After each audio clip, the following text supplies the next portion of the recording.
Hi, it's Chris Watkin here, and I'm joined by Abigail Grey, who is a very well-known estate agent from North London, and I'm here to ask her some questions about her life in estate agency. Thank you for joining me today, Abigail. Thank you for having me, Chris. That's okay. The first question I want to ask is, why is it so difficult for mothers to be successful estate agents as well?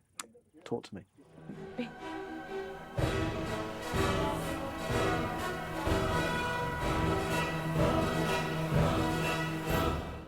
Because there's just so many things to juggle.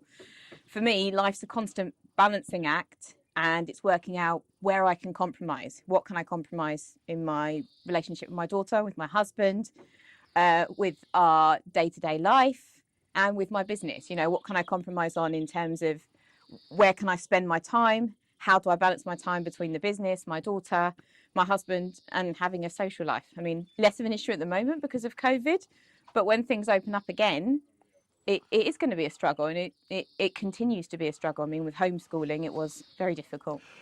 I can only speak as a man, but again, men judge themselves on where they are in their career, and and their outward way that others want to judge them.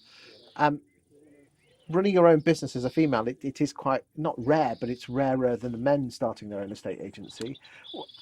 How do you sort that balance out initially? Say with your husband. I don't want to get too personal, but just so we can help other females, women watching this.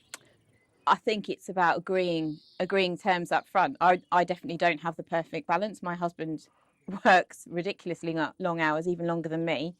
So it's about finding somebody in your life where you can balance that and share the responsibilities of parenthood a lot more than has typically been the female's role. You know, if we look back through history, women have typically been the nurturer, the mother, and taken charge of the childcare, and that still is the way things are today. I mean, there are changes. There are people where the family's relationship is more balanced, or even where the father's taking that childcare responsibility. But it's still a long way before we get to any kind of equality. What advice would you give to men watching this?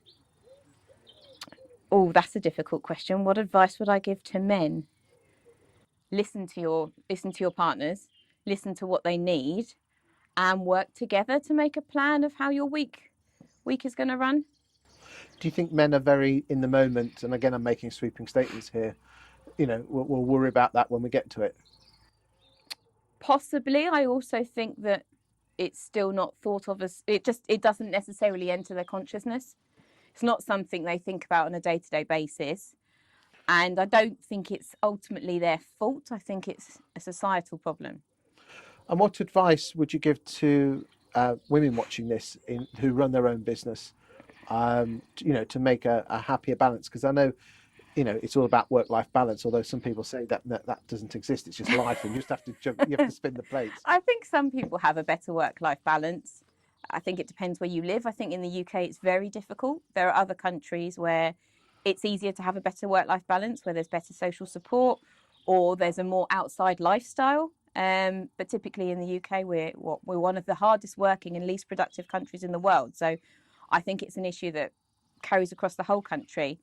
And how do you change it? I don't know. I don't have the answers to that, but I think you have to accept that life isn't perfect and life is a trade-off. You have to accept where you can make those compromises. Do you think that all of us are guilty of allowing the perceived judgment of others to affect our own lives? There's, again, you can only speak as a woman, that some people don't make that jump because they're worried what people will think about them for not looking after their children because they've got a new baby, which will be their business.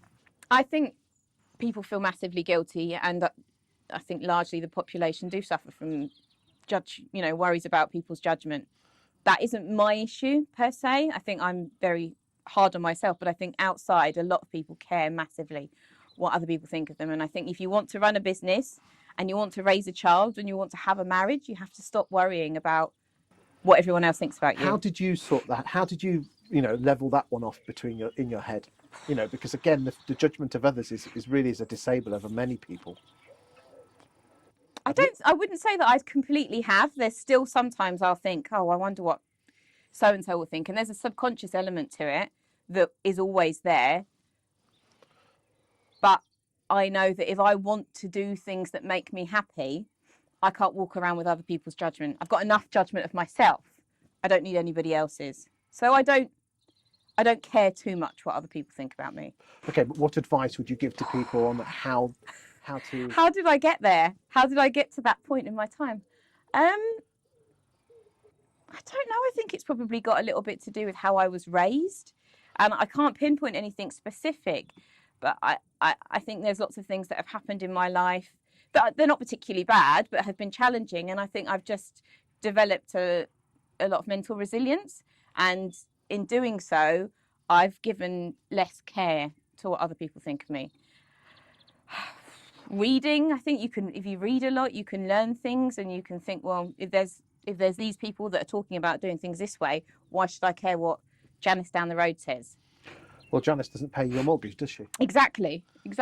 So I think it's about learning, isn't it? It's about growth, and it's about pushing yourself. And if you want to do those things, you can't do it if you're worrying all the time and looking behind your shoulder about what everyone else is doing and thinking.